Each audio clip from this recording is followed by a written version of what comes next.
Good morning, nerds. It is Thursday, and look at this. The sun is out, the sky is blue, it's 50 degrees, the birds are flying. It's a good day to be alive and talk about gaming. It is I, doing that thing that we do. Ooh, doggo.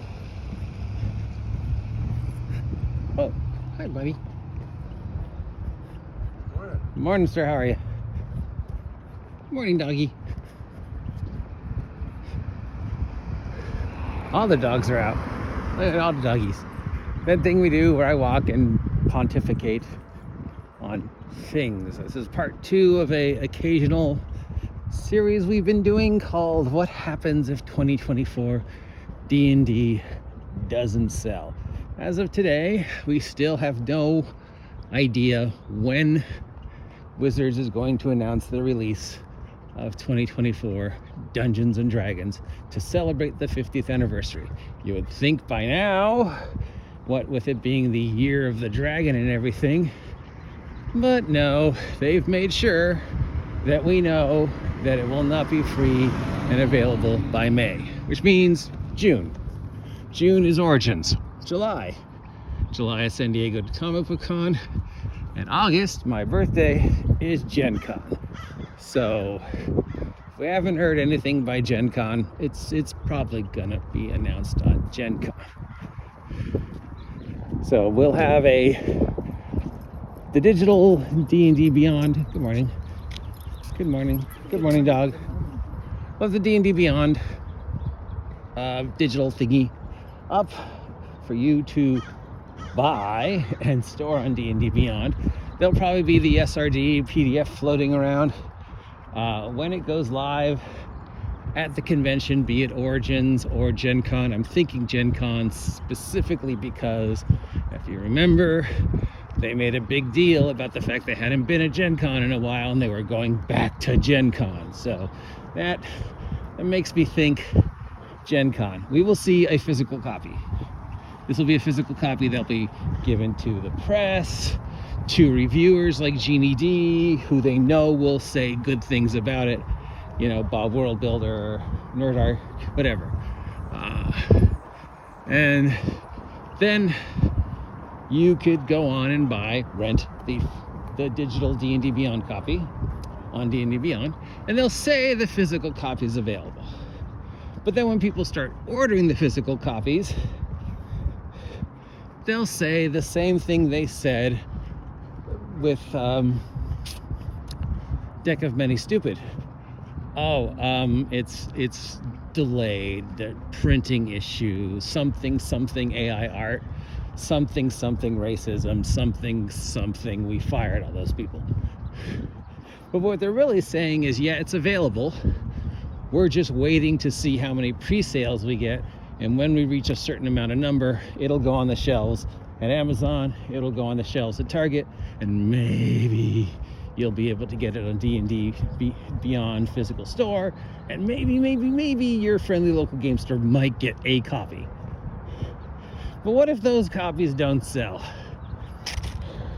What if June rolls around and people aren't buying 5E 2024?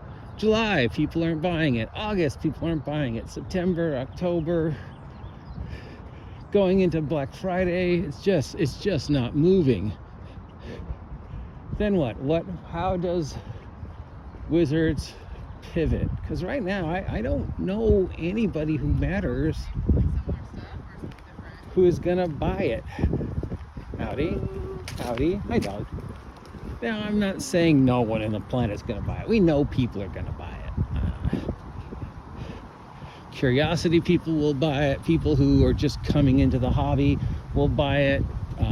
Completionists will buy it. People like Garrity and Willis and those guys will buy it. We know people will buy it, so it's gonna sell. They might even sell $1 million worth of books, but it's not gonna make them the $1 billion that they think it's gonna make. So what happened? How does Wizards pivot? How does Wizards make a profit and show Hasbro that it's still worth their time?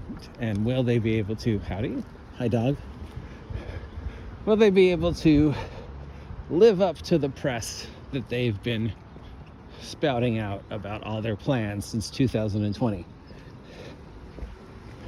Or will they come up with an excuse? Will they find a way to blame it on AI, racism, which I'm sure, people like Scott are going to blame it on the OGL.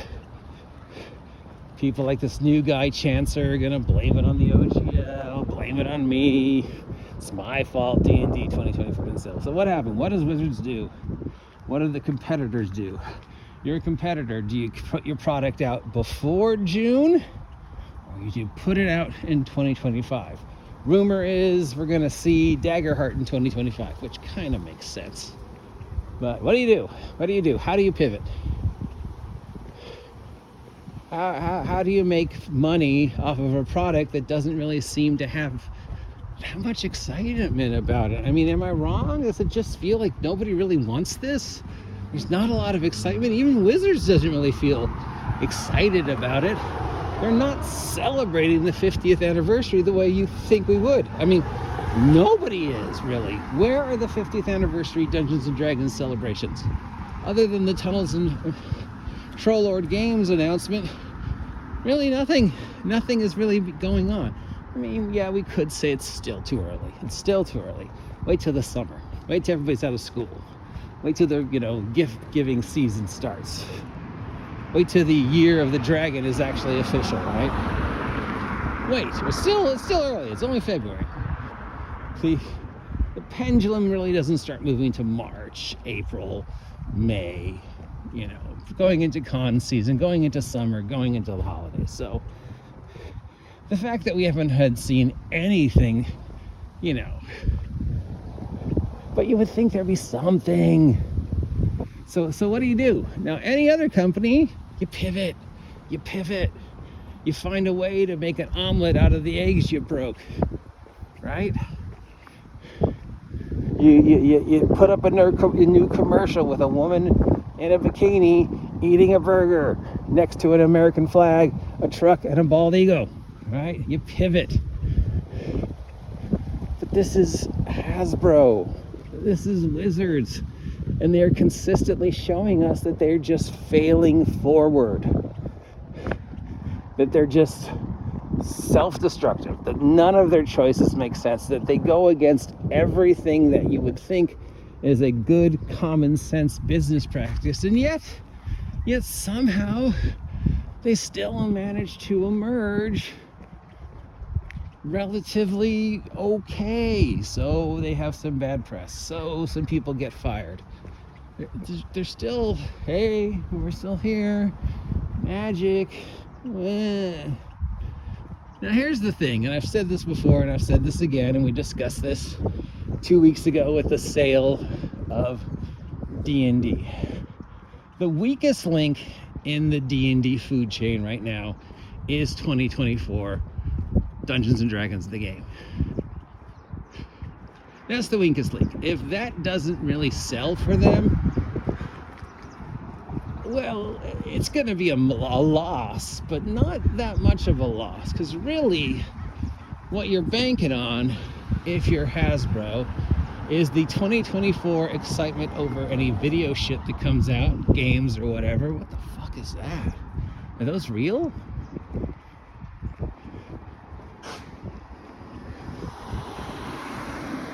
Wow, check out that mushroom creature. That's awesome and frightening.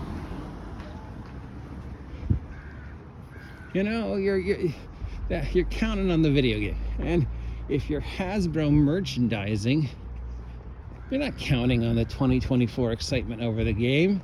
You can already tell there's not a lot of excitement. Am I wrong? Please raise your hand if you're excited about 2024 D&D.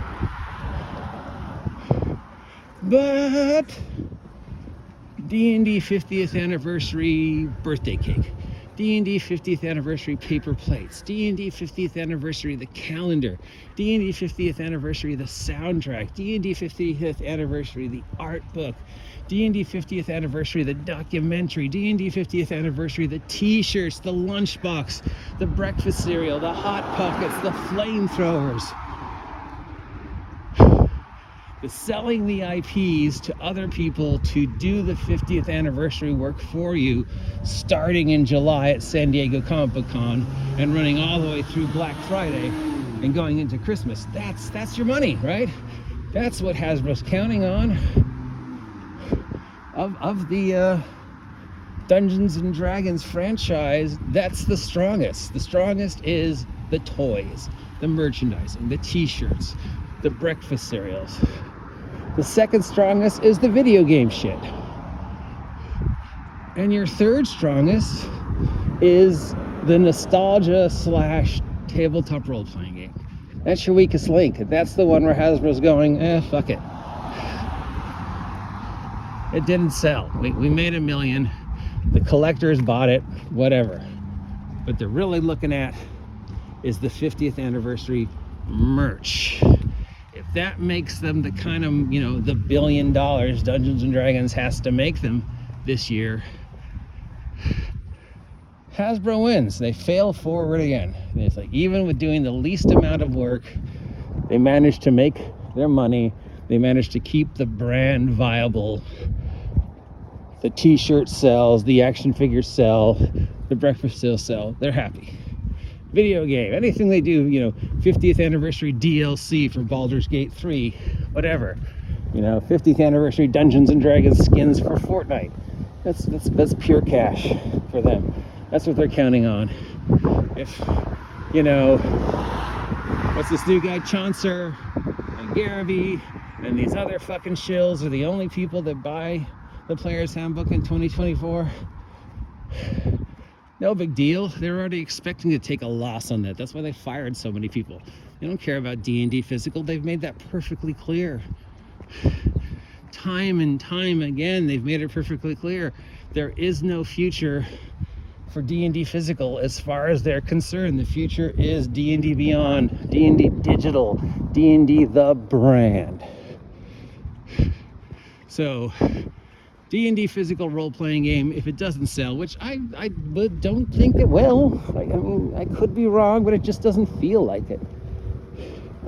Will suck for them. It'll look bad to the press. It'll be interesting to watch the apologists try and figure out a way to spin it.